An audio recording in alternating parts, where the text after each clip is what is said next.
Super economic power के बारे में बात करते हैं सर, फ्यूचर के बारे में बात करते हैं थोड़ा सा। बहुत सारे इकोनॉमिस्ट आए शो पर, संजीव सन्याल सर आए, केवी सुब्रमण्यन सर आए।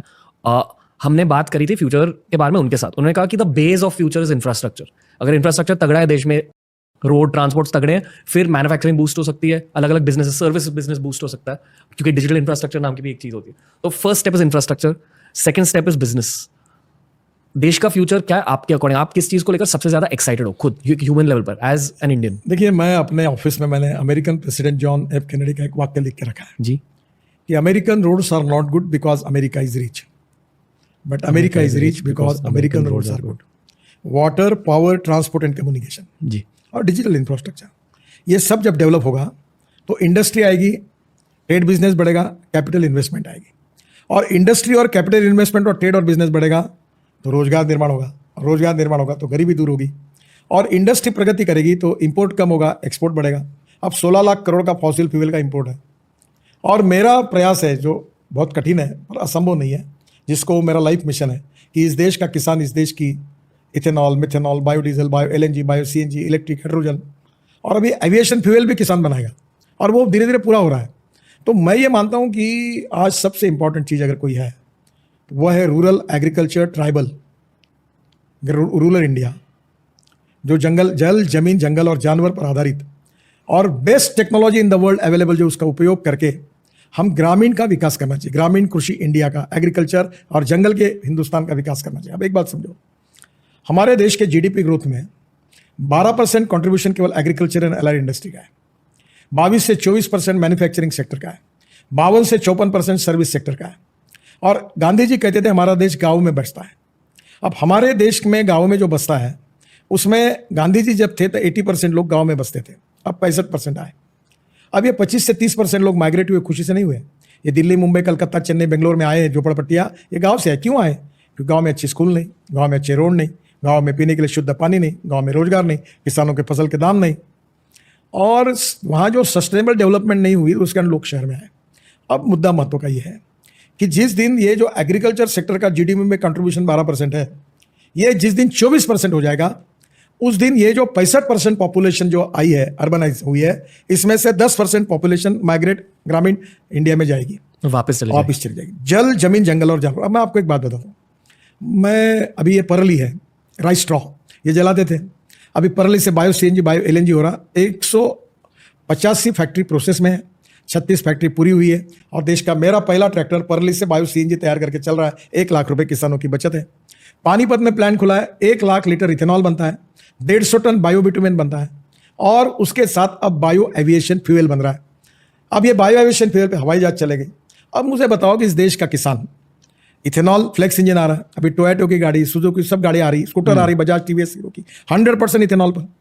और ये जो फ्लेक्स इंजन है, इसमें आपको पोल्यूशन नहीं के बराबर, import substitute, cost effective, pollution free और इंडिजिनियस। अब ये 16 लाख करोड़ के इंपोर्ट में से 5 लाख करोड़ बच के अगर गांव में जाएंगे, और गांव में अगर ये सब डेवलप होगा, green hydrogen, ethanol, methanol, biodiesel, bio LNG, bio CNG, by using bio technology we will generate biomass, और बायोमास जनरेट करके bio CNG, bio LNG, ethanol बनेगा। अब ये नुमालीगढ़ रिफाइनरी है, हमने बहुत पीछे पढ़ा था, अभी वहाँ एक बाम्बू से इथेनॉल बनता है। तो वहाँ के एमडी मेरे पास आए थे, नागपुर में एमएससीएल में थे, उधर गए, तो हम बांग्लादेश को पाइपलाइन से पेट्रोल डीजल बेचते हैं, आसाम से। तो मैंने उनको कहा कि ये जो बाम्बू से इथेनॉल बनता है वो 20% पेट्रोल में डाल दो और बांग्लादेश बेच दो, तो बांग्लादेश का पेट्रोल 5 रुपये सस्ता होगा, उनका पैसे की बचत होगी, आपका इथेनॉल चल जाएगा। तो आसाम और नॉर्थ ईस्ट में जितना बाम्बू है उससे इथेनॉल बनेगा, तो लाखों युवाओं को रोजगार मिलेगा। ग्रीन फ्यूल है, इंपोर्ट सब्सटीट्यूट है, कॉस्ट इफेक्टिव है, पोल्यूशन फ्री है। सर, ये जो भी सपने हैं ये कितने दूर है रियलिस्टिकली? सर, आप एक बात याद रखना, मैं सपने दिखाने वाला नहीं हूँ। नहीं, वो वैसे मैं नहीं कर रहा। नहीं, आप गलत फहमी मत करना। तुम नहीं, हिंदुस्तान का कोई पत्रकार मुझे उल्टा हर चीज के जवाब है और प्रूवन एग्जांपल है। सर, मैं पत्रकार नहीं हूँ। मैं आपको क्योंकि ये आपका बिल्कुल सही है। हाँ। क्योंकि मैं जो बातें करता हूँ ये लोगों का इसके ऊपर विश्वास नहीं बैठता था जी। मैं ये 2004 में, अभी तक इसमें आज 18 साल हो गए, 19 साल हो गए, मैं ये बात तब से कर रहा हूँ, मेरे पर लोगों ने विश्वास नहीं रखा, मेरे पार्टी में नहीं रखा। आई थिंक लोगों का विश्वास पूरी तरह से है आप पे सर। अभी है। हाँ, वो इंटरनेट की वजह से हुआ। नहीं, वो हुआ इसका कारण, अब पेट्रोल में 20 लीटर इथेनॉल डाल रहे हैं जी। अब टोयोटो की मैंने फ्लेक्स इंजन की गाड़ी लॉन्च की, अब मेरे घर में हाइड्रोजन की गाड़ी है, मैं तुमको चक्कर लगाऊंगा अभी? नहीं, इसलिए नहीं, मेरे पत्नी ने मुझे बोला, मैंने बोला पानी से हाइड्रोजन होगा और गाड़ियाँ चलेगी, ट्रक चलेगी, तो मेरे पत्नी ने मुझे कहा कि तुम बोलते हो पानी से हाइड्रोजन निकलेगा और गाड़ी चलेगी, मेरा ही विश्वास नहीं तो लोगों का कैसे बैठेगा? तो मैंने विक्रम किर्लोस्कर को फोन करके हाइड्रोजन की गाड़ी लाई, अभी आइया, अब हर मुख्यमंत्री को चक्कर कटवा दो मैं। वो इसलिए कि उसका विश्वास हो जाए कि देश में hydrogen, green hydrogen, brown hydrogen, black hydrogen तैयार होगा। पहले ग्रीन हाइड्रोजन ज़्यादा तैयार होगा, केमिकल इंडस्ट्री, स्टील इंडस्ट्री हमारी सब कोल के बजाय और ऑयल के बजाय सब हाइड्रोजन पे चलेगा। हमारा हवाई जहाज बायो फ्यूल पे चलेगा, किसान तैयार करेगा। और 80 लाख टन का बिटुमिन हम इंपोर्ट कर रहे हैं। ये मैं नहीं कह रहा हूँ, ये पेट्रोलियम इंस्टीट्यूट देहरादून अपना जो हिंदुस्तान का जो है वो, और सेंट्रल रिसर्च और रिसर्च किया और बायो बिटुमिन बनाया। 8 फीचर्स उसमें अच्छे हैं। इस देश का किसान अन्नदाता है, अब ऊर्जादाता बन गया, अब बिटुमिन दाता बन गया, अब बायो एविएशन फ्यूल दाता बनेगा। और इस देश में गेहूं चावल मक्का लगा के किसान का भविष्य नहीं बदल सकता। फिर गांव समृद्ध होंगे, स्मार्ट शहर के बजाय स्मार्ट विलेज बनेंगे। गांव में CBSE की अच्छी स्कूल होंगी, अच्छा अस्पताल होगा, अच्छे डॉक्टर होंगे। गांव में 24 घंटे पानी मिलेगा, 24 घंटे बिजली होगी और किसान को उसके फसल के लाखों में पैसे मिलेंगे। तो गाँव का आदमी कोई शहर में नहीं आएगा। तब जो हिंदुस्तान का विकास होगा, तब आत्मनिर्भर भारत बनेगा और हमारा इंपोर्ट कम होगा, एक्सपोर्ट बढ़ेगा और हिंदुस्तान दुनिया की महाशक्ति बनेगी। 2030s की बात है, 2030s एक देखिए रियलिस्टिक। सर, एक हमारे यहाँ एक हम जिनको मानते थे, एक दत्तोबंद ठेंगड़ी करके बहुत बड़े थिंकर थे जी, बहुत बड़े थिंकर थे। तो उन्होंने एक बात अच्छी कही थी कि every politician thinks about his next election and every socio economic reformer who thinks from century to century.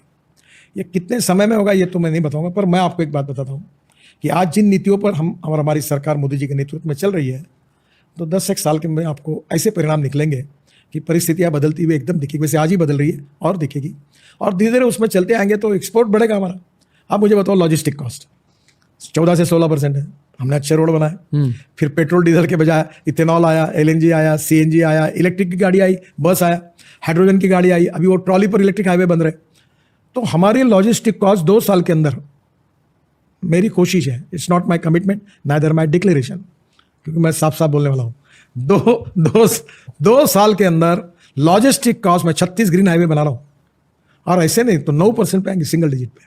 तो 16% से 9% आएंगे तो 6%, 7% का आपकी बचत हो गई। तो एक्सपोर्ट मार्केट में आपका पोटेंशियल बढ़ेगा। मैं जब मंत्री बना तो ऑटोमोबाइल इंडस्ट्री जो थी वो 4.5 लाख करोड़ की थी। मोदी जी प्रधानमंत्री बने तब। अब बीच में 2 महीने पहले तक हम लोग 4थे नंबर पर थे। आज हम जापान को पीछे डालकर 3रे नंबर पर आए। 12.5 लाख करोड़ की इंडस्ट्री बनी, 4.5 करोड़ लोगों को जॉब मिला, और राज्य सरकार और भारत सरकार को सबसे ज़्यादा GST देने वाली इंडस्ट्री है। अब मुझे बताइए कि आने वाले समय में अगर इसी प्रकार से ऑटोमोबाइल इंडस्ट्री जो 12.5 लाख करोड़ की है, और हमारा उद्देश्य है, मिशन है, फिर टारगेट है, नॉट डिक्लेरेशन, कि हमारे देश में देश को पहले नंबर पर ले जाए। अब पहले नंबर पर है कौन? अमेरिका, दूसरे नंबर पर चाइना, तीसरे नंबर पर इंडिया। अब हमको 25 लाख करोड़ की इंडस्ट्री बनानी है। हमने स्क्रैपिंग पॉलिसी लाई, rubber powder, plastic, steel, aluminium, copper सब रिसाइकलिंग हो रहा। तो कंपोनेंट की कीमतें 30% कम हो जाएगी। तो हम और एक्सपोर्ट में इधर ये 7% लॉजिस्टिक में कम हो गया, इसमें 25-30% कम होगा। तो वर्ल्ड में ट्रक, बस, कार, ट्रैक्टर, स्कूटर हमारे देश से सस्ती कहीं मिलेगी नहीं, और क्वालिटी में हम बेस्ट रहेंगे। आज बजाज, TVS और हीरो 50% प्रोडक्शन एक्सपोर्ट करते हैं। वहाँ ऐसा होगा, प्रोडक्शन बढ़ेगा, एक्सपोर्ट बढ़ेगा, रोजगार निर्माण होगा, गवर्नमेंट को टैक्स मिलेगा, इकोनॉमी ग्रो होगी, वेल्थ बढ़ेगी, और हिंदुस्तान आत्मनिर्भर भारत बनेगा। स्मार्ट विलेज नहीं, स्मार्ट सिटीज नहीं, स्मार्ट विलेजेस बनेंगे। गांव, गरीब, मजदूर, किसान गरीबी रेखा के ऊपर आएंगे, गरीबी, भूखमरी, बेरोजगारी से मुक्त होंगे, और सुखी, समृद्ध, संपन्न, शक्तिशाली विश्व गुरु जैसा हिंदुस्तान बनेगा। ये हमारा रोड मैप है, कोशिशें हैं, मुझे लगता है ये संभव होगा। ओके सर, मतलब आपने इस ट्रांसपोर्टेशन और इंफ्रास्ट्रक्चर के फेज से बहुत कुछ सीखा होगा। मैं आपसे ये पूछना चाहता हूँ कि एक एंड विजन तो होगी ट्रांसपोर्टेशन को लेकर, रोड्स को लेकर, या ये कंटिन्यूअस प्रोसेस होता है? मतलब जितनी भी हाईवेज बनी है, कुछ एंड पॉइंट है? सच बताऊँ, बोलो सर। मैं सोमवार, मंगलवार, बुधवार यहाँ रहता हूँ जी। सोमवार सुबह उठता हूँ तो यहाँ आता हूँ, बुधवार को काम खत्म करके गुरुवार को कोई देश में दौरे करके हूँ, नागपुर जाता हूँ। रात को एक ही सोचता हूँ कि आज क्या खाना है, दूसरा महत्वपूर्ण विचार कोई नहीं होता। मैं जो दिखता हूँ वो करता हूँ, चलते रहता हूँ। तुम्हारे जैसे जो विद्वान, अच्छे भाव में बोल रहा हूँ, चिंतक है, सोचने वाले हैं, विद्वान है, उनके ऊपर सब सौंप दिया। तुम सोचो और करो। और मैं इतना बड़ा भी नहीं हूँ, मैं बहुत सामान्य व्यक्ति हूँ। 3rd क्लास में पिक्चर देखता था और फुटपाथ पर खाती हुई जिंदगी। मुझे याद है कि एक बार ओबेरॉय शेरेटन में मेरा सत्कार हुआ था, मुझे अवार्ड दिया गया पूरे बिल्डर एसोसिएशन ऑफ इंडिया ने। तब मैं महाराष्ट्र में मंत्री था। तो मेरी लायकी बोलो या मेरा स्वभाव बोलो, वहाँ मेरे लिए भोजन था। मैंने वहाँ सूप पिया, कुछ नहीं पिया, और बराबर गिरगांव चौपाटी आके फुटपाथ पर खाया। तो फुटपाथ पर खाने वाला हूँ, 3rd क्लास में पिक्चर देखने वाला हूँ, और ड्रामा पीछे से देखने वाला हूँ, उस क्लास से आया हूँ। तो इतना ना सोचता हूँ, अभी इतना ही मुझे लगता है। whatever the best which I can deliver to this country and the society. What I believe that politics is the instrument of socio-economic reform. गांव, गरीब, मजदूर, किसान और सामान्य व्यक्ति के जीवन को सुसह्य करने के लिए मैं क्या कर सकता हूँ, ये कर सकता हूँ, करूँ। इलेक्ट्रिक हाईवे बनाकर मैं मेरा सपना क्या है कि बस होगी, बिजनेस क्लास की सीट होगी, एयर होस्टेज जैसी लड़की होगी, चाय कॉफ़ी समोसा मिलेगा, 2 घंटे में दिल्ली जयपुर 2.25 घंटे में होगा, और उसमें लैपटॉप पर वो देखेंगे और सो के जाएगा, और टिकट रेट डीजल बस से 30% कम होगा। तो मैं दिल्ली में UR2 बना रहा हूँ, और मैंने 30 लाख टन कचरा रोड में हमने डाल दिया, मेरे को खुशी हुई जी।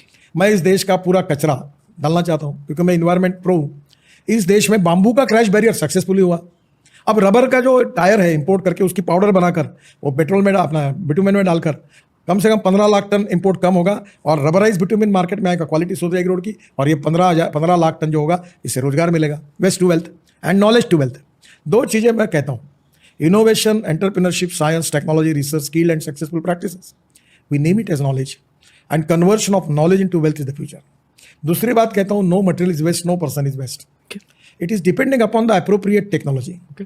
It is depending upon the appropriate vision of the leadership that you can convert waste into wealth. जी. तो आप काम करते रहो, और ये देश में ट्रिमेंडस क्षमता है। सर, क्या ये सच है कि सेंट्रल गवर्नमेंट का काम और आसानी से हो सकता है अगर स्टेट्स में भी the same political party is in power, या मुश्किल होती है अगर अलग पॉलिटिकल पार्टी है स्टेट्स में, तो सेंट्रल गवर्नमेंट का काम थोड़ा मुश्किल दोनों जगह एक सरकार होती है तो फायदा तो होता है ना, काम झट ये से। सरकार के निर्णय को वो विरोध नहीं करते। ओके। कभी कभी क्या होता है, उनका अधिकार है राज्य सरकार का, ये एक निर्णय करती है वो विरोध करते हैं। ओके, ये भी होता है। देखो मैं आपको एक बात बताऊं जी, ये जो अनप्रोडक्टिव, यूजलेस, अनुपयोगी बातें उसकी चर्चा करना ही बेकार होता है। Okay fine. मैं क्या सोचता हूँ, मैं पॉजिटिव हूँ, मैं पॉजिटिव काम करूंगा, पॉजिटिव सोचूंगा, समाज के लिए काम करूंगा। जो करता नहीं होगा उसका भी भला, जो कर रहा है उसका। धीरे धीरे मुझे लगता है कि एक दिन मैं अकेला जा रहा था, फिर मेरे सोच के साथ धीरे धीरे कारवा बन गया, एक दिन वो भी आएंगे, परिस्थिति बदलेगी जी। राजनीति में गुणात्मक परिवर्तन होगा जी। और राष्ट्र के पुनर्निर्माण के लिए वैचारिक मतभिन्नता अलग होने के बाद भी लोग साथ आएंगे। देखो एक बात बताता हूँ, अभी पॉलिटिक्स ऑफ कन्विक्शन नहीं है, पॉलिटिक्स ऑफ कन्वीनियंस है। मतभेद नहीं है, मतभिन्नताएं नहीं है, विचार शून्यता हमारी समस्या है। और इसलिए कन्विक्शन के साथ समाज, देश, गांव, गरीब, मजदूर, किसान, इसके हित में काम करने वाले अलग अलग विचार के, अलग अलग पार्टी के लोग कम से कम उद्दिष्ट के प्रति अगर एक रहेंगे, बाकी बातें उनकी अलग अलग हो सकती है, धीरे धीरे एक प्लेटफॉर्म पर एक दिशा में आएंगे, तो ये देश की प्रगति और विकास और गतिशील होगा, ऐसा मुझे लगता है। मेरे शो पर कुछ 7 पॉलिटिशियंस आए, अब 8वें पॉलिटिशियन हो। मैं आपको एक बात बता दूं, बताइए सर। मैं पॉलिटिशियन नहीं, मत बनो। नहीं हूँ। ओके। मैं सोशल वर्कर हूँ। ओके। और पॉलिटिशियन कैसा होता है, चालू होता है, झूठ बोलता है, न होने वाले काम की विश्वास देता है, ऐसी इमेज है। सब ऐसे नहीं है। अमरीश पुरी नायक में, हाँ, नायक के अमरीश पुरी जैसे। मैं नहीं हूँ। okay. मुझे करना भी नहीं है, ये किसी में ढेर है। मैं भी लोकसभा 3.5 लाख वोटों से जीता हूँ, मेरे शायद मैं और अच्छे मार्जिन से जीतूंगा अगली बार। एक है कि मैं तुमको पोस्टर नहीं लगाऊंगा, मेरा बैनर नहीं लगाऊंगा जी।